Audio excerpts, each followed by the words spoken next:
Hey guys welcome back to new video. और काफी दिनों के बाद हमारा व्लॉग है, तो ये मैं समझ रहा हूँ कुछ डिसकंटिन्यू कर दिया था। हम लगे थे एग्जाम के प्रिपरेशन के लिए, तो कल एग्जाम दिया है और आज मैं जा रहा हूँ बीकानेर से बेंगलोर, यानी नॉर्थ इंडिया से साउथ इंडिया जा रहा हूँ। देखते हैं राजस्थान और कर्नाटका की धरती में कितना अंतर है, क्या क्या डिफरेंस रहता है, कैसे कैसे लोग मिलते हैं और क्या क्या एडवेंचर रहते हैं। तो हमारे चैनल को अगर न्यू हो तो सब्सक्राइब जरूर कर लेना, क्योंकि पर डे इसमें कुछ ना कुछ यूनिक मिलता रहेगा। तो करते हैं जर्नी को शुरू और चलते हैं बेंगलोर बीकानेर से। 3 दिन की ट्रिप है, बाय ट्रेन जाएंगे, 3 दिन लगेंगे। तो देखते हैं 3 दिन में कौन कौन से एडवेंचर मिलते हैं, बाकी डे टू डे अपडेट होते हैं। तो करते हैं वीडियो को शुरू और चैनल सब्सक्राइब कर लेना। घर से प्लेटफॉर्म तक हम अपनी क्लासिक 350 को लेके गए, क्योंकि ट्रेन का टाइम हो चुका था और हमें जल्दी से स्टेशन पहुंचना था। सो फाइनली ट्रेन के चलने का टाइम हो चुका था और अभी हमें अपनी सीट कंफर्म करनी थी। तो हम पहुंचे अपनी सीट पे और उसको किया कंफर्म और जर्नी होती है शुरू। तो अभी हम पहुंचे महाराष्ट्र और ये पहाड़ियाँ हैं महाराष्ट्र की। कल शाम को 7 बजे वहाँ से ट्रेन रवाना हुई, तो हम सारी रात सोते रहे। फिर गुजरात कब क्रॉस किया हमें खुद को पता ही नहीं था। अभी हम महाराष्ट्र के खंडाला में, जहाँ से ये टनल्स और पहाड़ों का नज़ारा वाकई में देखने लायक है। मैं थका हुआ था, बट जब मैं पास में आके बैठा और जब ये मैंने व्यू देखा तो सारी थकान छू मंतर हो गई। मुझे भी काफ़ी बढ़िया लगा। और अभी आप देख रहे हैं तो आप भी कमेंट से बता देना कि ये घाटियाँ और ये जो टनल्स है और बाई ट्रेन जो जर्नी है कैसी लगी आपको भी।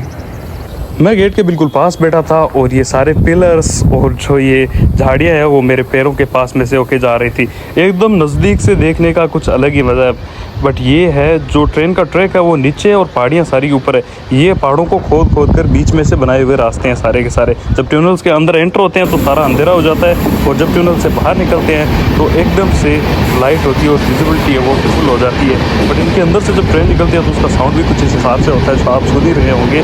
देखने में काफ़ी यूनिक लग रहा है ना ये। हाँ, किसी किसी को भयानक लग सकता है, बट मुझे तो ये यूनिक ही लगा। बट ये काफ़ी लंबी टनल्स थी और एक नहीं कई थी, जो मुझे याद नहीं है कंफर्म, मैंने काउंट नहीं की थी। बट पहाड़ियों के बीच में से ऐसे निकलना, और जब आप ट्रेन के गेट के पास बैठते हो तो आपको एक अलग ही व्यू और एक अलग ही एक्सपीरियंस मिलता है। और नेक्स्ट एक्सपीरियंस कैसे है कि वो तो पता नहीं है, बट जैसे चलते जाएंगे वैसे वैसे मिलते जाएंगे। अभी हम डे 2 की नाइट में पहुंच चुके हैं, कर्नाटक में एंटर हो चुके हैं और कर्नाटक से आगे चल रहे हैं। अभी मेरे हिसाब से जर्नी 1000 किलोमीटर की तो बाकी होगी, बट कोई नहीं।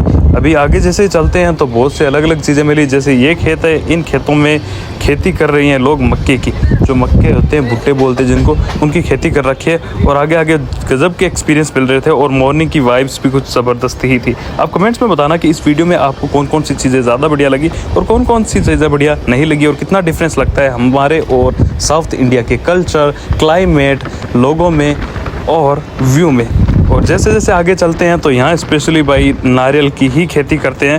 तो कई बीघों में उन्होंने नारियल की खेती कर रखी थी, पेड़ ही पेड़ थे ओनली नारियल्स के। और यहाँ की जो ज़मीन और मिट्टी थी वो थी पीली, कहीं पे काली थी तो कहीं पे पीली थी, मिक्स 2 प्रकार की मिट्टी थी, जिसमें मक्के की खेती करते हैं, जौ की भी खेती करते हैं और सबसे ज़्यादा खेती करते हैं नारियल की।